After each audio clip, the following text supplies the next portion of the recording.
The only player on Earth to win every European and international trophy possible is not Ronaldo or Messi or Maradona. Surprise, surprise, it's Pedro Rodriguez. With league titles being among the biggest trophies, some players have just never been able to get hold of one, despite being bona fide stars with plenty of talent and hard work. Being the best player on a team doesn't guarantee trophies, which is why the players we will talk about have all fallen short despite putting in Player of the Season performances. Just how close did they come? Much fuss has been made about the importance of league titles in players' careers.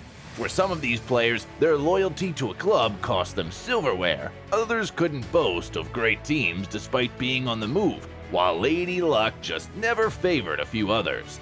Before we get started, keep in mind that you may see some surprise inclusions. Let's get the ball rolling. Here are 10 of the best players to never win a league title. Number 1. Antoine Griezmann. One of the best players in the world on his day, the Atletico player is yet to taste league success. He first joined the club from Real Sociedad just after they won the league in 2013 and 14.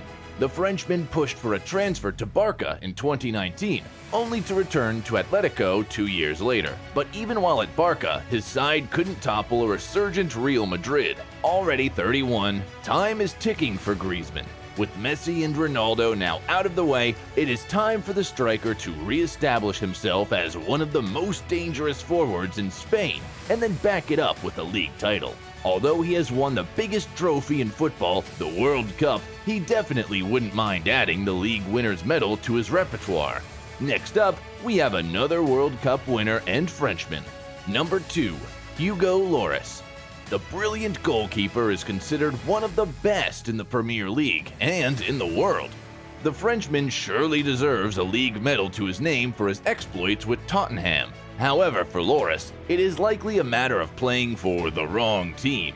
With Manchester City and Liverpool dominating the league for more than half a decade, it is safe to say that the World Cup winner may never win the league as he is already 35 and has limited transfer options. Lloris would probably be recalling his time at Lyon and wondering how he never managed to win the league after joining a team that had won the league for 7 consecutive years. But if you think Lloris has been unlucky, check out this next player. Number 3. Fernando Torres. Fernando Torres has won everything possible for both club and country except the league title, which is quite ridiculous considering he played for top clubs such as Atletico, Madrid, Liverpool, Chelsea, and AC Milan. A prime Torres was unstoppable, a destructive force that constantly terrorized his opponents. Torres even finished third in the Ballon d'Or marking in 2008. With only Cristiano and Messi above him. When Liverpool finished as runners-up in the 2008-2009 season, Torres surely couldn't have imagined that would be the closest he would come to winning the league in his almost 2-decade career. At Chelsea, it didn't get better than a third-place finish, and at Atletico, he barely had a shot. Interestingly, Atletico won the league just before he joined them, while Chelsea won the league the season after he left. Bad luck? Not to worry, his World Cup winners medal, Euro winners, Champions League medal, and plenty of other trophies and awards are sitting pretty in his closet. Oh, we didn't count his Spanish Segunda Division title back in 2001 and 2002 as a league title. Number 4. Enrico Chiesa. Talent runs in the genes for some players. Many of you know the sensational Italian and Juventus winger Federico Chiesa. Turns out that he took a leaf out of his father's book. Enrico Chiesa was hands down the most exciting and dynamic strikers to play in the Italian Serie A during the mid-90s. However, it wasn't always easy for the Italian. After just one appearance, he left Sampdoria in 1990. Unfortunately for him, they would win the league the following season. After short spells in the lower division and a return to Sampdoria, Chiesa moved to Parma. Parma narrowly missed out on the league title, being just 2 points behind winners Juventus. Chiesa also enjoyed success at Fiorentina with third-place finishes and a domestic cup. Had he managed to stay fit during crucial periods in the season, Chiesa might have been able to add the league title to his Coppa Italia, UEFA Cup, and European Cup Winners' Cup. Number 5. Yuri Djorkaeff. Unlike Chiesa, Djorkaeff didn't stay in one league. He played in France, Italy, Germany, England, and the United States. The talented Frenchman could get past defenders easily and bend the ball, which earned him the nickname the Snake. Deployed as an attacking midfielder, Djorkaeff scored over 200 goals throughout his illustrious career and finished second in the league while at Inter. Fortunately for the former midfielder, he can boast of winning the World Cup and the UEFA Cup. Who do we have next? Number 6, Marco Reus. If there were a trophy for the most injured player, Reus would surely get a good number of votes. And then he would get the trophy for the most loyal player. The German has stuck to his Dortmund side like glue, despite having teammates constantly moving to their much more successful rivals, Bayern. While Reus signed for Dortmund, they were back-to-back winners under Jurgen Klopp, but somehow they've fallen short for the last 11 seasons, finishing in second place on 6 occasions after leading the standings for most of the 2018 to 2019 season. Dortmund managed to miss out on the title by 2 points. It doesn't get any worse for Reus. Keep your eyes on this next guy. Number 7, Joaquin Sanchez. Still, Joaquin joined Valencia from Betis and enjoyed relative success, winning the Copa del Rey and finishing third in La Liga on 2 occasions. He has also won the Copa del Rey twice with Real Betis, although not the most deserving club in country. Ironically, this next player didn't turn down a transfer to Chelsea. Number 8, Jimmy Floyd Hasselbank. If there was one word to describe the former Dutch player, it would be magical. Hasselbank played for almost a dozen teams throughout his career, but his Premier League years are one of the most memorable.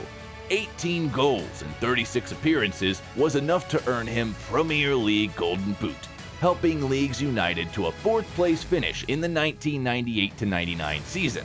He also had the highest number of assists in the league that season. Fast forward to his time at Chelsea, the quick and powerful Hasselbank won the Golden Boot again in 2000 with 23 goals and 35 appearances. He replicated his performances in the following season. The striker's 4-year stint with Chelsea produced 69 league goals, making him one of the most prolific scorers of the era. Yet a second-place finish in 2003 to 2004 was the closest he would get to a league title. Number 9, Faustino Asprilla. Widely regarded as one of the greatest Colombian players of all time, the versatile forward never topped the league despite being part of a formidable Parma team that dominated the 90s and won the UEFA Cup, European Cup Winners' Cup, European Super Cup, and the Coppa Italia. After his first stint at Parma, he moved to Newcastle. The team finished second place in the league, just 4 points behind eventual winners Manchester United in the 1995-96 season. Tino, as he was fondly called at Newcastle, returned to Parma before moving on to Palmia and Fluminense. Although Asprilla wasn't the typical prolific goal scorer, his quickness, agility, and flair saw him through a successful career with over 100 goals scored. And then there's Juan Mata. Number 10, Juan Mata.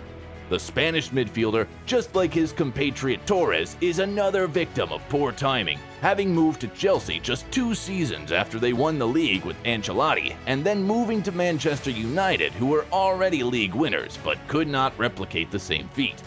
During his peak, the 5'7" Mata was considered David Silva's equal, but his glory days didn't last long. From falling out of favor in his final season at Chelsea to fighting for a place in Manchester United, although he has won the World Cup, Champions League, European Championship, FA Cup, EFL, and Europa League titles, it just wasn't meant to be for Mata in terms of the league title, despite being arguably the best player for Chelsea at some point in his career. Now, with Galatasaray on a 1-year contract, the free-kick specialist could have one last shot at the league title before drawing the curtains on his career.